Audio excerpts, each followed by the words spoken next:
Hello dear students, welcome to Gyan Darpan. তোমালোকৰ পাঠ্যপুথিসমূহ হলনি হৈছে আৰু এই নতুন পাঠ্যপুথিৰ বিজ্ঞানৰ প্ৰথমটি পাঠ আমি আজি আলোচনা কৰিম। আৰু প্ৰথম পাঠটিৰ নাম হৈছে Physical and Chemical Changes Around Us. আমাৰ চাৰিওফালৰ ভৌতিক আৰু ৰাসায়নিক পৰিৱৰ্তন। পাঠটিৰ নাম দেখিয়ে তোমালোকে অনুমান কৰিছাই চাগে আমি এই পাঠটিত ভৌতিক আৰু ৰাসায়নিক পৰিৱৰ্তনৰ বিষয়ে আলোচনা কৰিম। আহাজন পাঠটিত কি আছে আমি চাওঁ। এতিয়া মন কৰা এই চিত্ৰকেইখনলৈ চিত্ৰকেইখনত আমি কি দেখিছো যে ফুলৰ কলিৰ পৰা ফুল ফুলিছে। ইয়াত দেখিছো আমি যে চৰাই পোৱালিকেইটা লাহে লাহে কি হ'ব ডাঙৰ হ'বলৈ ধৰিছে। ইয়াত দেখিছো আমি এজন মানুহে চৌকাত ৰুটি হেকি আছে আৰু ইয়াত দেখিছো যে গছৰ পাতসমূহ সৰি শুকাই গৈছে আৰু ইয়াত ৰ'দত কাপোৰ মেলা আছে আৰু এই কাপোৰসমূহ ৰ'দৰ তাপত শুকাই গৈছে। আৰু ঠিক একে ধৰণে ইয়াত আমি দেখিছো যে এগৰাকী মহিলায়ে শাক-পাচলি কাটি আছে। এই চিত্ৰসমূহৰ পৰা তোমালোকে কি অনুমান কৰিব পাৰিছা? আমি অনুমান কৰিব পাৰো যে আমাৰ চাৰিওফালে সচৰাচৰ কি হয় কিছুমান পৰিৱৰ্তন ঘটি থাকে। আৰু এই পৰিৱৰ্তনসমূহক আমি যদি ভালদৰে পৰ্যবেক্ষণ কৰো তেতিয়াহলে আমি কিছু কথা ইয়াৰ পৰা জানিব পাৰিম। যেনেকৈ তোমালোকক এখন তালিকা দিয়া হৈছে তাত কিছুমান পৰিৱৰ্তন তোমালোকক লিখি দিয়া হৈছে আৰু তাত তোমালোকে পৰ্যবেক্ষণ কৰিব লাগে যে কেনেকুৱা ধৰণৰ পৰিৱৰ্তন হৈছে। প্ৰথমটো দিছে কাঠ কথা। আমি যদি কাঠ এডাল কাটো তেতিয়াহলে এই কাঠডাল কাঠে হৈ থাকিব কিন্তু তাৰ আকাৰ সলনি হ'ব। ঠিক একেধৰণে বৰফ যদি গলি যায় বৰফ আচলতে পানীৰ কি হয় কঠিন অৱস্থা আৰু ইয়াক যদি আমি গলাই দিওঁ ই পানীয়ে হৈ থাকিব কিন্তু তৰল অৱস্থালৈ পৰিৱৰ্তন হ'ব। ঠিক একেধৰণে আমি যদি ফলমূল কাটি লওঁ তাৰ আকাৰ সলনি হ'ব কিন্তু ফলমূলটো ফলমূলেই হৈ থাকিব। গাখীৰ দৈত পৰিণত হোৱা গাখীৰখিনি যদি আমি কিছুদিন থৈ দিওঁ তেতিয়াহলে হি কি হ'ব দৈত পৰিৱৰ্তন হ'ব। তাৰ আকাৰো সলনি হ'ব আৰু তাৰ সোৱাদ আৰু বিভিন্ন ধৰণৰ বস্তু তাত সলনি হোৱা আমি দেখা পাম। মানে তাৰ কি হ'ব হি এটা নতুন বস্তুলৈ পৰিৱৰ্তন হ'ব। একেধৰণে ৰাবাৰ বেণ্ড এডাল যদি আমি টানি ধৰো তাৰ আকাৰ সলনি হৈ যাব দীঘল হৈ যাব কিন্তু তাক যদি আমি এৰি দিওঁ হি আকৌ আগৰ আকাৰলৈ গুচি আহিব আৰু তাত কোনো ধৰণৰ নতুন বস্তুৰ উৎপন্ন নহয়। খৰিডাল যদি আমি জ্বলাই দিওঁ খৰিডাল কি হ'ব জ্বলি হি ছাইলৈ পৰিৱৰ্তন হৈ যাব মানে এটা নতুন বস্তুৰ উৎপত্তি হৈছে। পানী উতলালে কি হ'ব হি জলীয় অৱস্থাৰ পৰা বাষ্প অৱস্থালৈ গুচি যাব কিন্তু হি পানীয়ে তাক যদি আকৌ আমি ঠাণ্ডা কৰি দিওঁ তেতিয়াহলে হি কি হৈ যাব আকৌ পানী হৈয়ে যাব। ঠিক একেধৰণে ফল যদি পচি যায় আকৌ আগৰ দৰে সতেজ ফল আমি পাম জানো নেপাম। গছৰ পাত শুকাই সৰি গৈছে কিন্তু ই পাতে হৈ থাকিব তাৰ পৰা কোনো ধৰণৰ নতুন বস্তু উৎপন্ন নহয়। এই সকলোবিলাক পৰ্যবেক্ষণ যদি আমি ভালদৰে চাওঁ তেতিয়াহলে আমি কি গম পাম যে এই যোনবোৰ পৰিৱৰ্তন সেই পৰিৱৰ্তন বিলাকক আমি শ্ৰেণী বিভাজন কৰিব পাৰিম। এতিয়া কেনে ধৰণে শ্ৰেণী বিভাজন কৰিম সেইটো জনাৰ আগতে আমি আৰু কিছুমান কি কৰো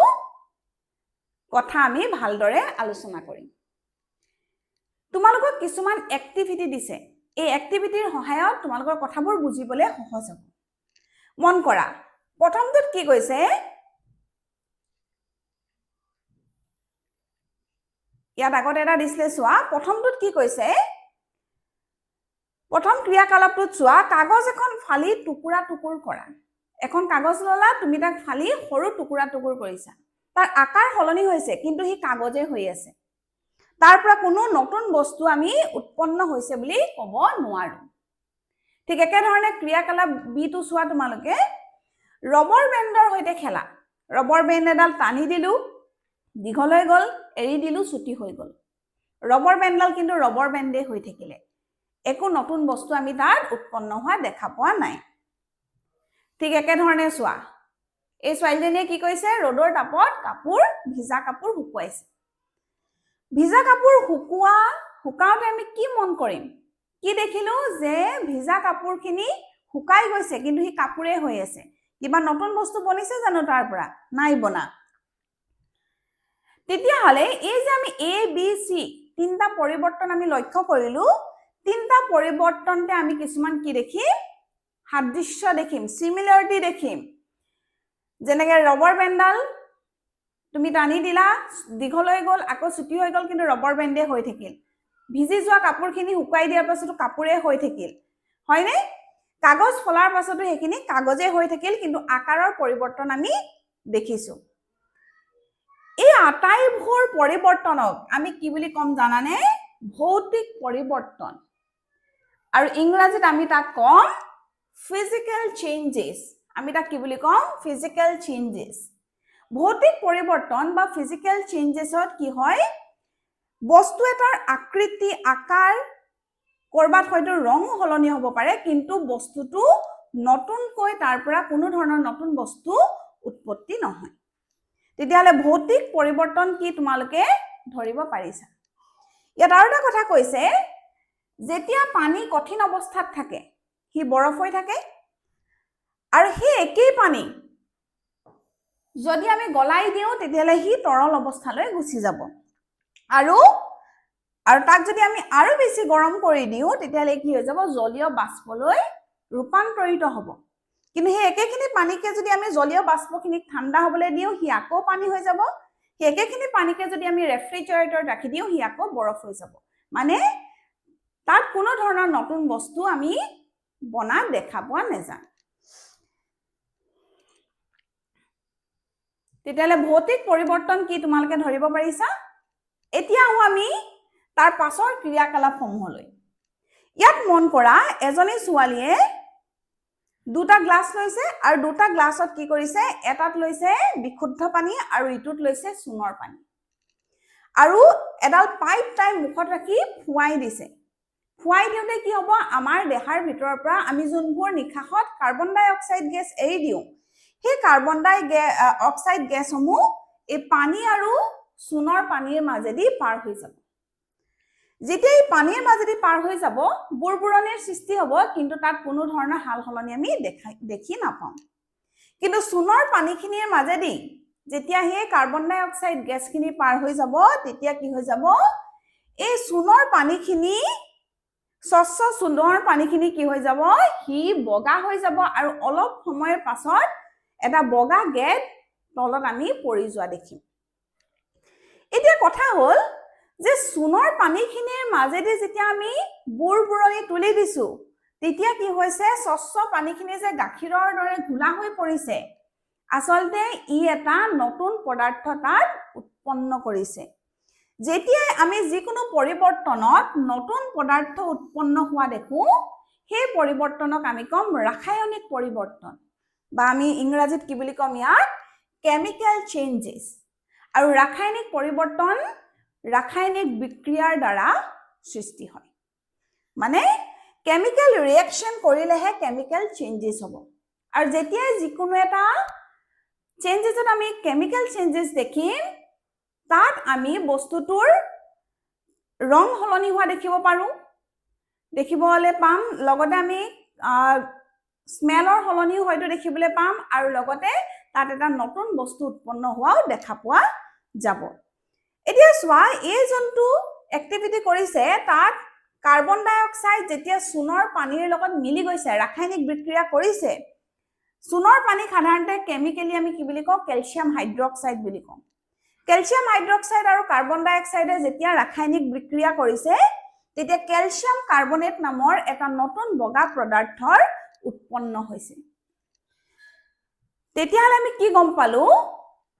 যদি এটা পৰিৱৰ্তনত নতুন বস্তুৰ সৃষ্টি হৈছে তেতিয়াহ'লে সেই পৰিৱৰ্তনটোক আমি ৰাসায়নিক পৰিৱৰ্তন বুলি কওঁ ইয়াত চোৱা আমি ৰাসায়নিক বিক্ৰিয়াসমূহ আমি সমীকৰণৰ সহায়তো লিখি দেখাব পাৰো ক্যালসিয়াম হাইড্ৰক্সাইড চূণৰ পানীখিনি কাৰ লগত বিক্ৰিয়া কৰিব কাৰ্বন ডাই অক্সাইডৰ লগত আৰু যেতিয়া কাৰ্বন ডাই অক্সাইডৰ লগত বিক্ৰিয়া কৰিব তেতিয়া হি কি বনাব ক্যালসিয়াম কাৰ্বনেট আৰু লগতে পানী হৈ গ'ল এতিয়া এই যে আমি সমীকৰণটোৰ বাওঁ সাইডে যিখিনি কথা লিখিছো সেই কথাখিনিক আমি কি বুলি কম বিক্ৰিয়ক ইংৰাজীত তাক কোৱা হ'ব ৰিঅ্যাক্টেন্স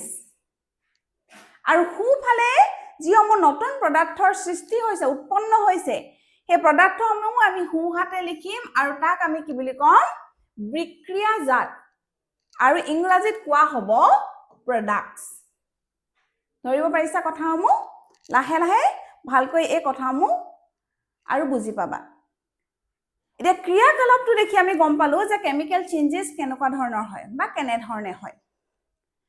আৰু এটা ক্ৰিয়াকলাপ ইয়াত তোমালোকক দিয়া হৈছে ইয়াত দেখিছাই দুটা টেষ্ট টিউব লৈছে হয়নে এটা টেষ্ট টিউবত কি কৰিব ভিনেগাৰ নহলে নেমু টেঙাৰ ৰস দিব এচামুচ ভিনেগাৰ অথবা নেমু টেঙাৰ ৰস দিব ভিনেগাৰ মানে গম পাইছাই নহয় মাহেতে যে আচাৰত দিয়ে হেতু এতিয়া ভিনেগাৰ বা নেমু টেঙাৰ ৰসখিনিত কি কৰিব অলপমান বেকিং সোডা দি দিলে বেকিং সোডাও গম পাইছা ঘৰত যদি আমি পিঠা পনা বনাও বা আমি কি কৰো কেক বনাও তেতিয়া আমি বেকিং সোডা ব্যৱহাৰ কৰো দিয়াৰ পিছত কি মন কৰিব যে তাত সেই টেষ্ট টিউবটোত সৰু সৰু বুৰবুৰণি ওলাবলৈ আৰম্ভ কৰিব আৰু তেতিয়া আমি কি কৰিম ইয়াত এডাল পাইপ লগাই বুৰবুৰণি মানে কি তাত গেছৰ সৃষ্টি হৈছে সেই গেছখিনি আমি এটা চুন পানী থকা টেষ্ট টিউবলে পঠাই দিম আৰু চুন পানী থকা টেষ্ট টিউবলে যদি আমি পঠাই দিও তেতিয়া আমি কি মন কৰিম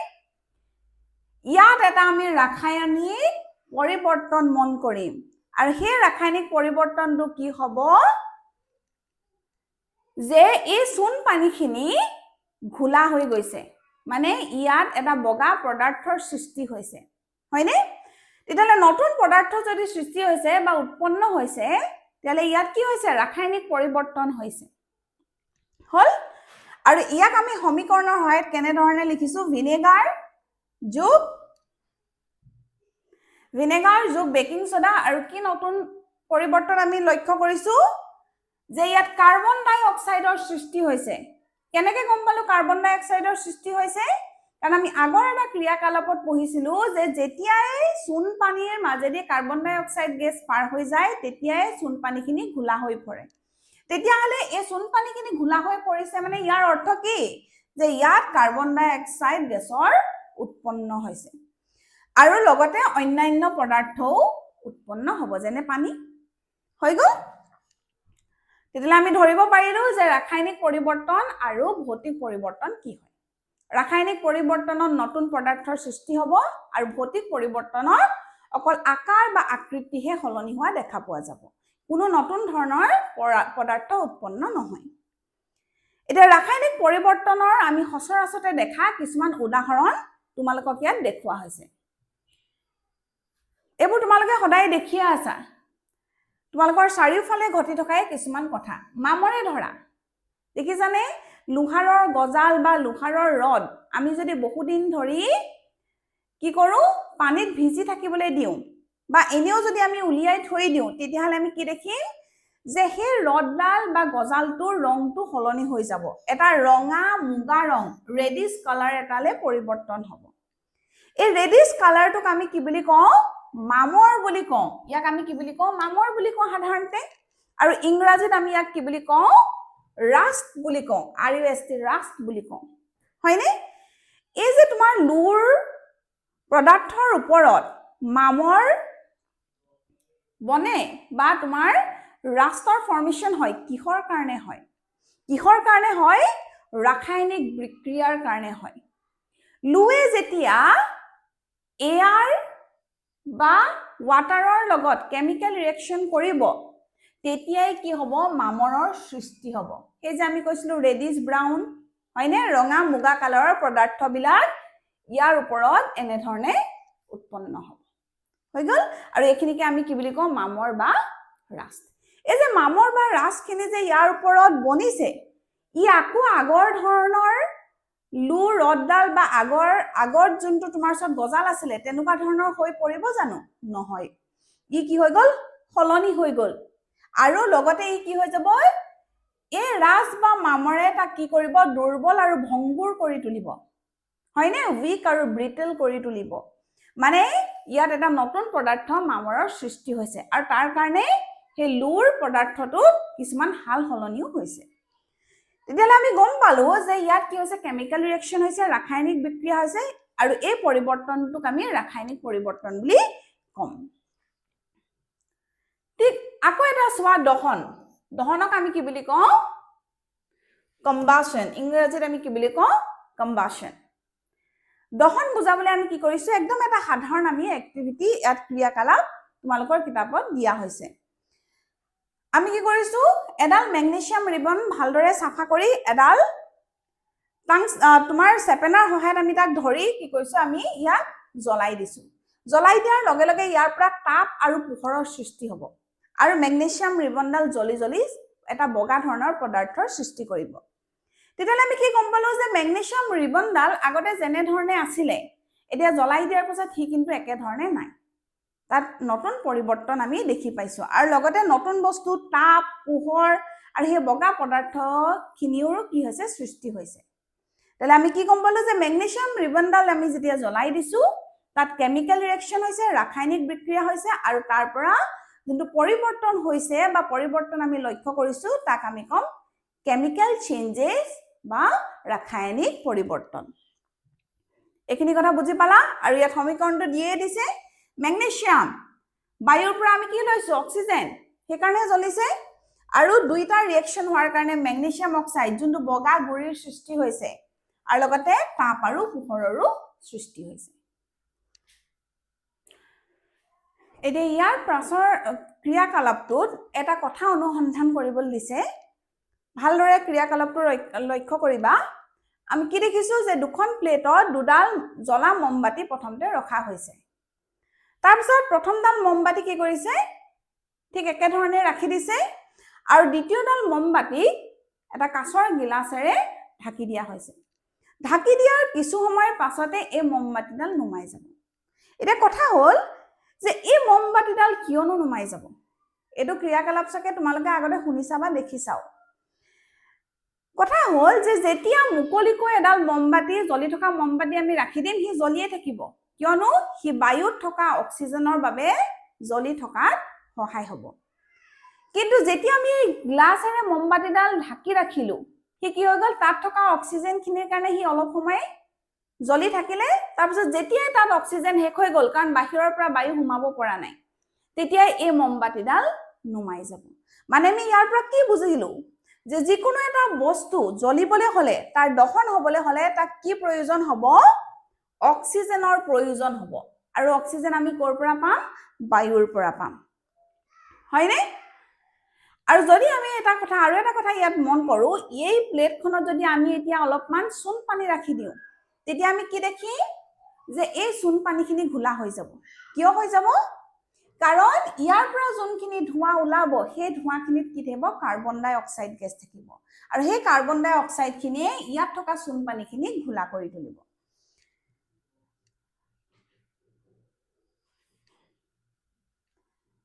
এতিয়া চোৱা বিজ্ঞান আৰু সমাজ চোৱা বিজ্ঞানে সমাজত কেনে ধৰণে মানুহক সহায় কৰি আহিছে বা সামাজিক ব্যৱস্থাটোত বিজ্ঞানে কেনে ধৰণে প্ৰভাৱ পেলাইছে চোৱা আমি যদি পাকঘৰত কেতিয়াবা ৰান্ধি থাকোতে অকস্মাতে কি হয় কেৰাহীখন বেছি গৰম হৈ গল গৰম হৈ যোৱাৰ লগে লগে কি হ'ব তাত যদি আমি গৰম তেল দি দিও তেতিয়ালে কি হ'ব জুই লাগি যাব পাৰে সেই জুইৰ হিখা নুমাবলৈ আমি কি কৰিম জুই হিখা নুমাবলৈ আমি কি কৰিম সেই কেৰাহীখন হয়তো এখন ঢাকনিৰে ঢাকি দিম নাইবা এখন ভিজা কাপোৰে তাক ঢাকি দিম কিয় ঢাকি দিম ভিজা কাপোৰখন বা ঢাকনিয়ে ঢাকি দিয়াৰ লগে লগে তাত বায়ু সোমাব নোৱাৰা হৈ যাব আৰু কাৰ্বন ডাই অক্সাইডে কি কৰিব সেই জ্বলি থকা জুইকুৰাক নুমুৱাই দিব হয়নে কেনেবাকৈ যদি আমি কি কৰো তাত পানী ঢালি দিও তেতিয়ালে জুইকুৰা আৰু বেছি বিয়পি যাব সেইকাৰণে সাৱধান যে আমি জ্বলি থকা সেই কেৰাহীখনত আমি পানী ঢালি দিব নালাগে এতিয়া এটা আকৰ্ষণীয় তথ্যও তোমালোকক দিয়া হৈছে চোৱা আমি এই বস্তুটো মন কৰো আমি প্ৰায় এই বস্তুটো আমি লক্ষ্য কৰো যে আমি যদি এটা কল বা আপেল কাটি থৈ দিও কিছু সময়ৰ পাছত সেই কাটি থোৱা জেগা টুকুৰাত কি হৈ যায় তাৰ ৰঙৰ হলনি হৈ মুগা ৰং হৈ যায় এই যে মুগা ৰং হৈ যায় এই বিক্ৰিয়াটো কি বুলি কোৱা হয় এনজাইমেটিক ব্ৰাউনিং বুলি কোৱা হয় ইংৰাজীটো একে এনজাইমেটিক ব্ৰাউনিং বুলিয়ে কোৱা হয় ই এটা কি হয় ৰাসায়নিক বিক্ৰিয়া ৰাসায়নিক পৰিৱৰ্তনৰ বাবে ৰাসায়নিক বিক্ৰিয়াৰ বাবে কি হয় তাৰ যোনটো স্বাভাৱিক ৰং সেই যোনটো স্বাভাৱিক ৰংটো মুগাৰ বৰণলৈ কি হয় সলনি হ'ব হয়নে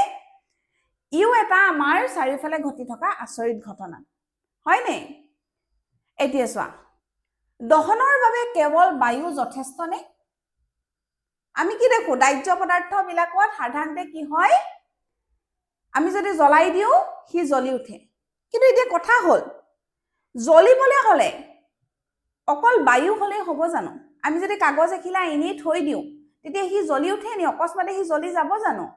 নজ্বলে তাৰ কাৰণে এটা ক্ৰিয়াকলাপ দিছে চোৱা ক্ৰিয়াকলাপটোত কৈছে যদি এখন কাগজৰ ওচৰ আমি কি কৰো এডাল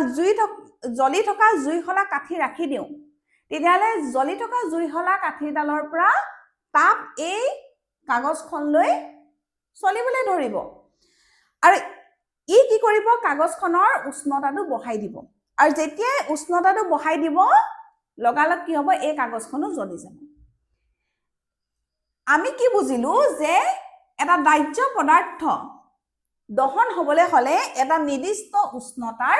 প্ৰয়োজন হ'ব আৰু সেই নিৰ্দিষ্ট উষ্ণতাটো বা নিম্নতম উষ্ণতাটোক আমি কি বুলি কওঁ জ্বলন উষ্ণতা বা প্ৰজ্বলাঙ্ক কি বুলি কওঁ জ্বলন উষ্ণতা বা প্ৰজ্বলাঙ্ক যিকোনো দাহ্য পদাৰ্থ দহন হ'বলৈ হলে অকল বায়ুৱে যথেষ্ট নহয় এটা নিম্নতম আমাক উষ্ণতাৰো প্ৰয়োজন হ'ব আৰু সেই উষ্ণতাটো যেতিয়া পাব তেতিয়াই সেই দাহ্য পদাৰ্থ বিলাক কি হ'ব দহন হ'বলৈ আৰম্ভ কৰিব আৰু তাক আমি অসমীয়াত কওঁ জ্বলন উষ্ণতা বা প্ৰজ্বলাঙ্ক আৰু ইংৰাজীত কওঁ আমি ইগনিশ্যন টেম্পাৰেচাৰ এইটো খুব এটা ইম্পৰ্টেন্ট কথা জনাটো দৰকাৰ এতিয়া চোৱা আগত আমি জুই লগাইহে কাগজখন জ্বলোৱা দেখিছো এতিয়া মন কৰা কেনেবাকৈ জুই নলগোৱাকৈও বস্তু এটা জ্বলাব পাৰি নেকি তোমালোকে বনজুইৰ কথা শুনি চাই চাগে যেতিয়া খুব বেছি খৰাং হৈ যায় ঘাঁহ বনবিলাক শুকাই যায় ৰ'দৰ তাপ যদি বাঢ়ি যায় তেতিয়া কি হয় বনজুইৰ সৃষ্টি হয় মানে সেই বনবিলাকত জুই লাগি সি গোটেই হাবিখনত বা অৰণ্যখনত বিয়পি পৰে তাকে আমি বনজুই বুলি কওঁ এতিয়া কথা হ'ল তাত জানো আমি কি কৰিছো তাত জানো আমি গৈ জ্বলি থকা জুইশলা এটা ৰাখি দিছো একো জ্বলি থকা বস্তু দিয়া নাই অকল সূৰ্যৰ তাপৰ কাৰণে সি জ্বলি গৈছে ঠিক একেধৰণে এইটো এটা ক্ৰিয়াকলাপটো মন কৰা ইয়াত কি কৰিছে এখন কাগজ লৈছে এখন মেগনিফাইং গ্লাছ লৈছে হয়নে আতচি কাঁচ লৈছে আৰু সেই আতচি কাঁচখনৰ সহায়ত আমি সূৰ্যৰ তাপটো সূৰ্যৰ পোহৰটো এটা পইণ্টত ফোকাস কৰিবলৈ চেষ্টা কৰিছো কিছু সময়ৰ পাছত কি হ'ব এই কাগজখন নিজে নিজে জ্বলি যাব তেতিয়াহ'লে আমি কি জানো যে জুই নলগোৱাকৈও এটা দাহ্য পদাৰ্থক আমি দহন কৰিব পাৰো কিন্তু সেই নিম্নতম উষ্ণতাটো হি পাব লাগিব ক্ৰিয়াকলাপ কেইটাৰ পৰা আমি গম পালো যে তিনিটা শৰ্তত কি হ'ব দহন হ'ব পাৰে কি লাগিব প্ৰথম শৰ্তটো হ'ল যে এবিধ দাহ্য পদাৰ্থ লাগিবই জ্বলিবলৈ দ্বিতীয়টো হ'ল যে অক্সিজেন বা বায়ু তাত থাকিব লাগিব হয়নে চাৰিওফালে বায়ু বা অক্সিজেন পাব লাগিব আৰু লগতে নিম্নতম যোনটো উষ্ণতা তাপ হেতু দাহ্য পদাৰ্থটোৱে পাব লাগিব তেতিয়াহে দহন হ'ব সেইকাৰণে আমি ক'ব পাৰো যে ইন্ধন অক্সিজেন আৰু তাপ নিম্নতম যোনটো তাপ প্ৰজ্বলাঙ্ক এই তিনটা যদি লগ লাগে তেতিয়াহ'লে দহনৰ সৃষ্টি হ'ব এই ত্ৰিভুজটোত মন কৰা অগ্নি ত্ৰিভুজ বুলি আমি ইয়াক কওঁ অগ্নি সৃষ্টি হ'বলৈ হলে তিনটা বস্তু লাগিব ফুয়েল হিট অক্সিজেন ইন্ধন তাপ আৰু অক্সিজেন হয়নে তাক আমি কি বুলি কম অগ্নি ত্ৰিভুজ চোৱা একে প্ৰক্ৰিয়াতে ভৌতিক আৰু ৰাসায়নিক পৰিৱৰ্তন হ'ব পাৰেনে চোৱা কিছুমান পৰিৱৰ্তনত আমি কি দেখো যে ভৌতিক পৰিৱৰ্তনো আমি তাত লক্ষ্য কৰিম আৰু ৰাসায়নিক পৰিৱৰ্তনো লক্ষ্য কৰিম যেনেকৈ চোৱা এডাল জ্বলি থকা মমবাতিডাল জ্বলোতে দুইটা পৰিৱৰ্তনেই তোমালোকে লক্ষ্য কৰিবা মমবাতি যোনটো মম থাকে ৱেক্স থাকে সেই ৱেক্সটোৱে যেতিয়া তাপ পায় সি গলি তাৰ আকাৰটো সলনি হৈ যায় কিন্তু সি মমে হৈ থাকে আকৌ গুট মাৰি সি মমে হয় নে মানে তাত কি হৈছে ফিজিক্যাল চেঞ্জ হৈছে ভৌতিক পৰিৱৰ্তন হৈছে কিন্তু মাজত যে যোনডাল ৰচি থাকে সেইডাল জ্বলিলে তাৰ পৰা কি সৃষ্টি হয় পোহৰৰ সৃষ্টি হয় তাপৰ সৃষ্টি হয় ধোঁৱাৰ সৃষ্টি হয় আৰু লগতে জ্বলি তাত ছাইও সৃষ্টি হয় তেতিয়াহ'লে আমি তাত কি দেখিছো নতুন পদাৰ্থৰ উৎপন্ন হোৱা দেখিছো তাত কেমিকেল চেঞ্জেছ হৈছে মানে ৰাসায়নিক পৰিৱৰ্তন হৈছে তেতিয়াহ'লে এই জ্বলি থকা মম এডালত আমি কি দেখো ভৌতিক পৰিৱৰ্তন আৰু ৰাসায়নিক পৰিৱৰ্তন দুইটাই দেখা পোৱা যায় এই কথাটো বুজি পালাই চোৱা কি সৃষ্টি হ'ব নতুন বস্তু তাপ পোহৰ কাৰ্বন ডাই অক্সাইড মই যে ক'লো ধোঁৱাটোত কি সৃষ্টি হ'ব কাৰ্বন ডাই অক্সাইড আৰু জলীয় বাষ্পৰো সৃষ্টি হ'ব আৰু লগতে সেই ছাইখিনি এজন বিজ্ঞানীৰ বিষয়ে ইয়াত দিয়া হৈছে এন্টনি লাভইছিয়াৰ হয়নে এওক কি বুলি কোৱা হয় আধুনিক বিজ্ঞানৰ পিতৃ বুলি জনা যায় হয়নে মডাৰ্ণ কেমিকেল সায়েন্সৰ ফাদাৰ বুলি কোৱা হয় কিয় কোৱা হয় তেওঁ কি কয় লাভইছিয়াৰে পদাৰ্থ এটা জ্বলিবলৈ অক্সিজেন যে অপৰিহাৰ্য তাক প্ৰমাণ কৰিছিলে যে এটা দাহ্য পদাৰ্থ জ্বলিবলৈ যে অক্সিজেন লাগিবই সেইটো কথাটো তেওঁ প্ৰমাণ কৰিছিলে সেইকাৰণে তেওঁ কি বুলি কোৱা হয় আধুনিক ৰাসায়নিক বিজ্ঞানৰ পিতৃ বুলি কোৱা হয় তোমালোকে এই বস্তুটো এবাৰ পঢ়ি চাবা তেওঁৰ বিষয়ে অলপমান পঢ়ি চাবা ইয়াত দিয়া হৈছে এতিয়া চোৱা পৰিৱৰ্তন সদায় স্থায়ী নে মানে আমি যে পৰিৱৰ্তনবিলাক লক্ষ্য কৰিছো সেই পৰিৱৰ্তনবিলাকক আকৌ আমি মূল অৱস্থালৈ ঘূৰাই আনিব পাৰো নেকি পাৰোনে নোৱাৰো হেতু তোমালোকক এটা ক্ৰিয়াকলাপৰ সহায়ত চিন্তা কৰিবলৈ কৈছে ইয়াত মন কৰা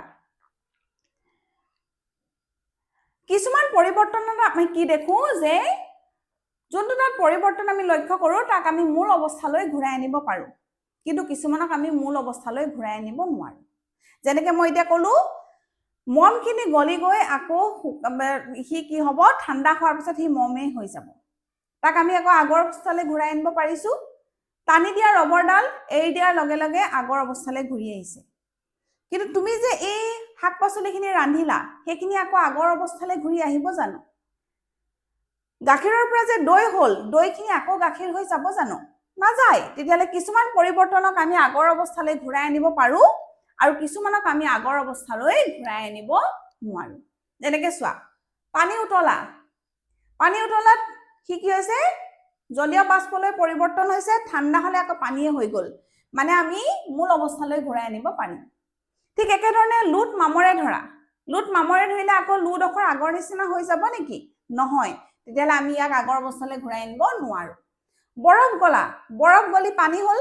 সেই পানীখিনিক আকৌ ৰেফ্ৰিজাৰেটৰত ৰাখি দিয়া আকৌ বৰফ হৈ গ'ল তেতিয়ালে মূল অৱস্থালৈ ঘূৰাই আনিব পাৰো এডাল কাঠ জ্বলাই দিলা তাৰ পৰা তাপ পোহৰ কাৰ্বন ডাই অক্সাইড ছাই এই সকলোবিলাক উৎপন্ন হ'ল তাক আকৌ কাঠ বনাব পাৰিম নেকি নোৱাৰো তেতিয়ালে মূল অৱস্থালৈ ঘূৰাই আনিব নোৱাৰো এইখিনি কথাটো বুজি পাইছাই এতিয়া চোৱা যিবোৰ পৰিৱৰ্তনক বা যিবোৰ পদাৰ্থক আমি আকৌ মূল অৱস্থালৈ ঘূৰাই আনিব পাৰো তাক আমি কি বুলি কওঁ সেই পৰিৱৰ্তনটোক আমি প্ৰত্যাৱৰ্তী পৰিৱৰ্তন বুলি কওঁ আৰু তাক ইংৰাজীত কোৱা হয় ৰিভাৰ্সিবল চেঞ্জেছ বুলি কোৱা হয় বুজি পালা যি পৰিৱৰ্তনত পদাৰ্থক বা যিকোনো বস্তুক আমি আকৌ মূল অৱস্থালৈ ঘূৰাই আনিব পাৰো তাক আমি কওঁ প্ৰত্যাৱৰ্তী পৰিৱৰ্তন ইংৰাজীত কোৱা হয় ৰিভাৰ্সিবল চেঞ্জেছ যেনেকৈ আমি ক'লো যে টানি দিয়া ৰবৰ এডাল আকৌ আগৰ অৱস্থালৈ ঘূৰি আহিলে গলি যোৱা মমখিনি ঠাণ্ডা হোৱাৰ পিছত আকৌ মমেই হ'ল এইবিলাক হৈ গ'ল ৰিভাৰ্সিবল চেঞ্জেছ এতিয়া চোৱা ঠিক একেধৰণে মই ক'লো যে গাখীৰৰ পৰা সৃষ্টি হোৱা দৈখিনি উৎপন্ন হোৱা দৈখিনিক আকৌ আমি গাখীৰ বনাব নোৱাৰো ৰন্ধা শাক পাচলিখিনিক আকৌ আগৰ সতেজ শাক পাচলিলৈ আমি পৰিৱৰ্তন কৰিব নোৱাৰো মূল অৱস্থালৈ আমি ঘূৰাই আনিব নোৱাৰো তো এনেকুৱা ধৰণৰ পৰিৱৰ্তনবিলাকক আমি কি বুলি কওঁ অপ্ৰত্যাৱৰ্তী পৰিৱৰ্তন বা ইংৰাজীত কোৱা হয় ইৰিভাৰ্সিবল চেঞ্জেছ ধৰিব পাৰিছা কথাখিনি একেবাৰে সাধাৰণ প্ৰত্যাৱৰ্তী পৰিৱৰ্তন মানে মূল অৱস্থালৈ ঘূৰাই আনিব পৰাটো আৰু অপ্ৰত্যাৱৰ্তী পৰিৱৰ্তন মানে মূল অৱস্থালৈ ঘূৰাই আনিব নোৱাৰা পৰিৱৰ্তন এতিয়া গ'ল আৰু এটা পৰিৱৰ্তন বিষয়ে আমি পঢ়িম আকাংক্ষিত আৰু অনাকাংক্ষিত ডিজায়াৰেবল এণ্ড নন ডিজায়াৰেবল চেঞ্জেছ শব্দকেইটাৰ পৰাই ধৰিব পাৰিছা যোনবিলাক পৰিৱৰ্তন আমাৰ বাবে উপকাৰী আৰু পৰিৱৰ্তন হোৱাটো প্ৰয়োজনীয় আমাৰ বাবে হেনুকা বিলাকক আমি কি বুলি কওঁ আকাংক্ষিত পৰিৱৰ্তন যেনেকৈ গাখীৰৰ পৰা দৈৰ সৃষ্টি হ'ল হয়নে সেই পৰিৱৰ্তনটো আমাৰ বাবে প্ৰয়োজনীয় তেনেকুৱা পৰিৱৰ্তনক আমি কম আকাংক্ষিত পৰিৱৰ্তন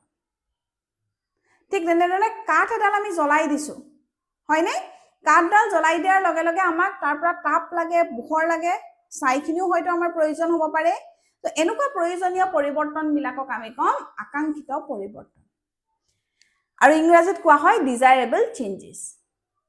এতিয়া হ'ল অনাকাংক্ষিত পৰিৱৰ্তন মানে কোনবিলাক যেনেকৈ এটা তোমাৰ হাতত গ্লাছৰ কি আছিলে গ্লাছ আছিলে গ্লাছটো তোমাৰ হাতৰ পৰা পৰি ভাগি গ'ল সেই পৰিৱৰ্তনটোৰ আমাক প্ৰয়োজন নাছিলে তেলে সেই পৰিৱৰ্তনটোক আমি কি বুলি কম অনাকাংক্ষিত বা আনডিজায়াৰেবল চেঞ্জেছ ফল এটা পচি গ'ল পচি যোৱাৰ লগে লগে সি বেয়া হৈ গ'ল আৰু তাক আমি খাব নোৱাৰো তেনেকুৱা পৰিৱৰ্তনবিলাকক আমি অনাকাংক্ষিত বা আনডিজায়াৰেবল চেঞ্জেছ বুলি কওঁ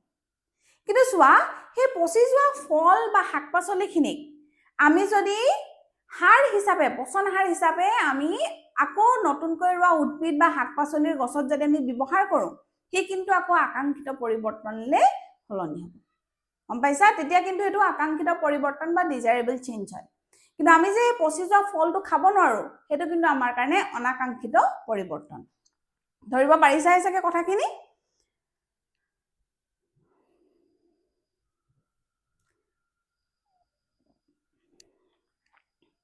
ঠিক আছে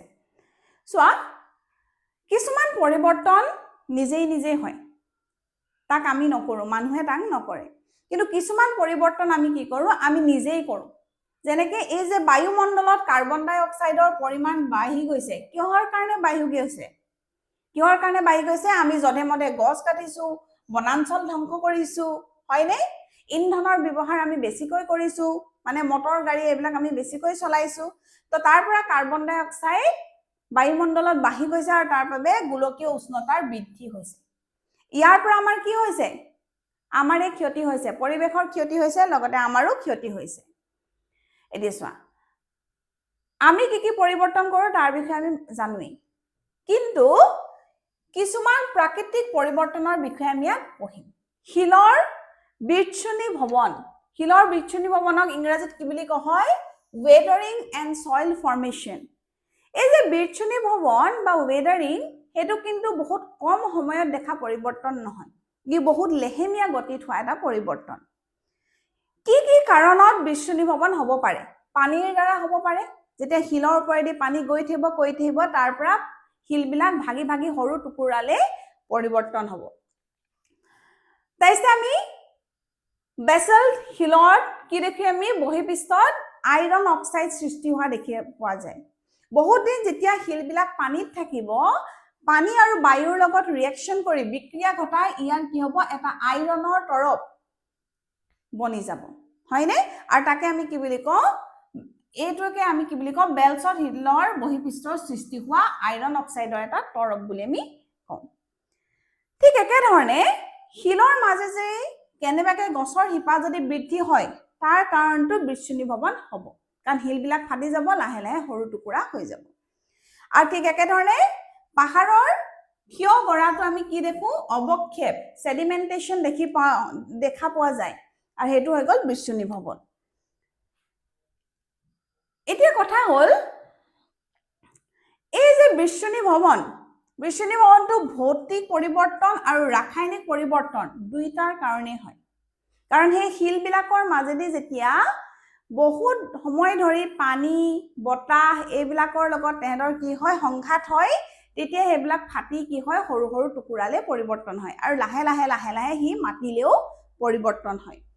আৰু জলীয় বাষ্প বায়ুৰ লগত ৰিয়েক্ট কৰে আইৰণ অক্সাইড ফৰ্ম কৰে এই সকলোবিলাক চাৰিখন চিত্ৰত আমি দেখি পাইছোৱে এই সকলোবোৰ কাৰণতে বিচ্ছুনি ভৱন হয় আৰু এই বিচ্ছুনি ভৱন অকল ভৌতিক পৰিৱৰ্তন বা ৰাসায়নিক পৰিৱৰ্তন হৈছে বুলি আমি ক'ব নোৱাৰো ইয়াত দুইটা পৰিৱৰ্তনে আমি দেখি পাম হৈ গ'ল এতিয়া আৰু এটা আমি পৰিৱৰ্তন আমাৰ পৰিৱেশত দেখি পাওঁ হেতু হৈছে খহনীয়াক ইংৰাজীত কি বুলি কওঁ ইৰোজন খহনীয়া কি কাৰণে হ'ব পাৰে খহনীয়া কি কাৰণে হ'ব পাৰে কোৱাচোন পানীৰ কাৰণে হ'ব হয়নে যেতিয়া মাটিৰ ওপৰত শিলৰ ওপৰত হয়নে পানী বৈ থাকিব লাহে লাহে তাৰ পৰা মাটি খহি খহি খহনীয়া হ'ব এই যে প্ৰাকৃতিক শক্তিয়ে পানী বতাহ বৰষুণ হিমবাহ এই প্ৰাকৃতিক শক্তিবিলাকে কি কৰে মাটি বা বালিবিলাকক এঠাইৰ পৰা অইন ঠাইলৈ কঢ়িয়াই লৈ যায় আৰু এই প্ৰক্ৰিয়াটোকে আমি কি বুলি কওঁ খহনীয়া বুলি কওঁ হয়নে এতিয়া চোৱা আমি দেখো যে সময়ৰ লগতে শিলবিলাক লাহে লাহে সৰু আকাৰবিলাক সলনি হৈ আৰু তেহেঁতি চিকচিকীয়া আৰু মিহি হৈ যায় এইটো কিহৰ কাৰণে হয় বৃষ্ণি ভৱনৰ কাৰণে হয় কিয় বহু সময় ধৰি যেতিয়া এই শিলবিলাকৰ ওপৰেদি পানী বৈ যাবলৈ ধৰে সেই শিলবিলাকৰ ওপৰৰ যোনখন পৃষ্ঠ সেইখন মিহি হৈ পৰে আৰু লগতে সি চিকচিকীয়া হৈ পৰে এই পৰিৱৰ্তনসমূহ